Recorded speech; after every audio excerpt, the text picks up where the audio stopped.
जो अपने मूल जो उसका मूल गुणधर्म होता है किसी भी तत्व का या किसी भी पदार्थ का, जो मूल मौलिक गुणधर्म होता है, यदि वो त्याग करके किसी दूसरे गुणधर्म को अपना लेता है या किसी नए चीज़ का निर्माण करता है, तो इसको हम लोग इसी को रासायनिक पदार्थ या रासायनिक अभिक्रिया के थ्रू देखते हैं। यहाँ पे हम लोग रासायनिक यानी कि जो सूचक होता है, एक रासायनिक पदार्थ होता है, सूचक का काम क्या है? पदार्थ के अम्लीय या क्षारीय होने की पहचान कराना। जैसे में कोई भी पदार्थ वो अम्लीय है या फिर क्षारीय है, इसका ये पहचान कराता है, जिसका नाम सूचक है। जो सूचक होता है, तो अम्ल या फिर क्षार के संपर्क में जैसे ही आता है, तो वो रंग और गंध दोनों को बदल देता है। यानी अम्ल या क्षार के संपर्क में जो सूचक है, अगर वो आ जाए तो अपना रंग और गंध दोनों क्या कर लेता है? बदल लेता है। फिर यदि हम लोग समझे कि जो चौथा एक तरह से है, तो इसमें जो अम्ल होते हैं, तो अम्ल का एक रंग होता है, जिसमें कोई भी सूचक है अगर अम्ल में डाला गया तो उसका एक रंग होगा, लेकिन क्षार में डाला जाएगा दूसरा रंग होगा। तो अम्ल के लिए एक रंग, क्षार के लिए दूसरा रंग होता है। फिर जैसे में अगर हम लोग लिटमस पेपर की बात करें तो एक सूचक है। फिर जो है कि फिनाल पैथेनिक की बात करें तो ये भी एक सूचक है। मिथाइल ऑरेंज की बात करें तो ये भी एक सूचक है। उदाहरण के तौर पे यदि हम लोग देखें तो जैसे में नीला लिटमस पेपर है, जैसे में ये जो लिटमस पेपर है दो तरह का होता है, एक नीला होता है, एक लाल होता है, यानी एक नीला दूसरा लाल होता है। तो जो नीला वाला है, अगर नीले वाले को जैसे ही हम लोग अम्ल के संपर्क में लेकर के आएंगे, अम्ल के बिलियन में यदि इसको डालेंगे तो फिर वो तुरंत लाल हो जाएगा। यानी नीला लिटमस पेपर है, यदि अम्ल के संपर्क में आएगा तो क्या हो जाएगा? लाल हो जाएगा। यदि यहीं पर अगर लाल लिटमस पेपर है, यदि वो क्षार के संपर्क में आ जाए, तो क्षार के संपर्क में आ गया तो फिर वो क्या हो जाएगा? नीला हो जाएगा। वही हम लोग को फिनोल पैथेनिक की बात करें, यदि ये क्षार के संपर्क में आएगा तो गुलाबी हो जाएगा, और अम्ल के संपर्क में आएगा तो रंगहीन हो जाएगा। फिर हम लोग थोड़ा सूचक के प्रकार के बारे में बात करते हैं। जैसे में ये जो सूचक हैं, जो इंडिकेटर्स हैं, तो सूचक दो प्रकार के होते हैं। एक को हम लोग प्राकृतिक सूचक कहते हैं, मतलब नेचुरल इंडिकेटर्स, है ना। और एक जो दूसरा है उसको कृत्रिम सूचक करते हैं, आर्टिफिशियल इंडिकेटर्स। ठीक है, तो एक हम लोग को नेचुरल इंडिकेटर समझना है, एक आर्टिफिशियल इंडिकेटर समझना है।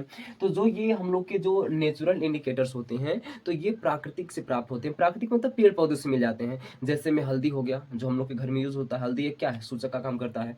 और इसके लिए बाद हम लोग लिटमस पेपर की बात कर सकते हैं, तो दोनों ही कहाँ से मिलते हैं? पेड़ पौधों से मिलते हैं। और इसके लिए बाद जो होता है कि जैसे में हल्दी, लिटमस पेपर, ये एग्जाम्पल हो गया।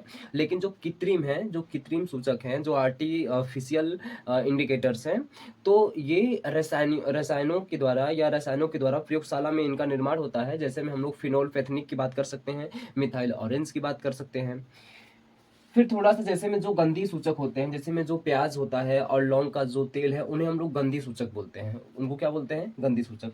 कुछ सौरव्यापी सूचक होते हैं जो कि कई सूचकों की मिश्रण से बनते हैं। सौरव्यापी सूचक होते हैं, वो कई सूचक को हम लोग रंजक भी बोलते हैं। ध्यान रखना है हम लोगों को कि सूचक का दूसरा नाम क्या है? रंजक है। तो ये जो सौरव्यापी सूचक है, ये कई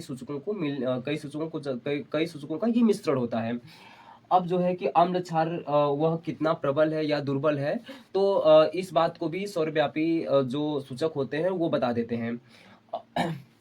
इसके बाद यदि जैसे में अगर प्रबल क्षार हुआ, प्रबल क्षार में यदि हम लोग सौरव्यापी सूचक को यदि हम लोग संपर्क में लेकर के आते हैं, तो वो बैंगनी हो जाएगा या फिर गहरा नीला हो जाएगा। ठीक है, अगर यही सौरव्यापी सूचक यदि प्रबल अम्ल के संपर्क में लेकर के आएंगे, तो प्रबल अम्ल के संपर्क में लेकर के आएंगे तो बैंगनी होगा और गहरा नीला हो जाएगा। लेकिन यदि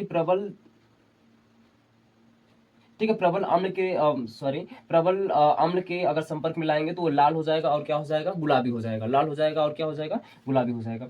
यदि हम लोग दुर्बल क्षार के संपर्क में लाते हैं तो नीला होगा या नीला हरा हो जाएगा। लेकिन यदि दुर्बल अम्ल के संपर्क में लाते हैं तो या तो नारंगी होगा या पीला होगा। तो इस तरह से हम लोगों ने जो सूचक है, सूचक के बारे में समझा।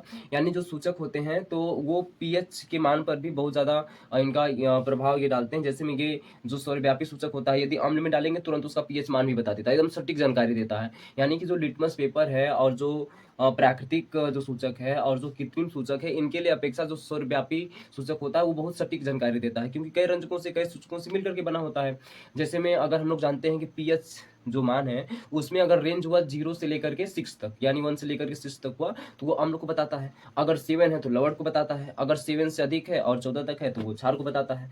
तो इस तरह से वो पीएच का रेंज के अकॉर्डिंग भी अम्ल या क्षार की प्रबलता का भी पता चलता है। तो जय हिंद, जय भारत।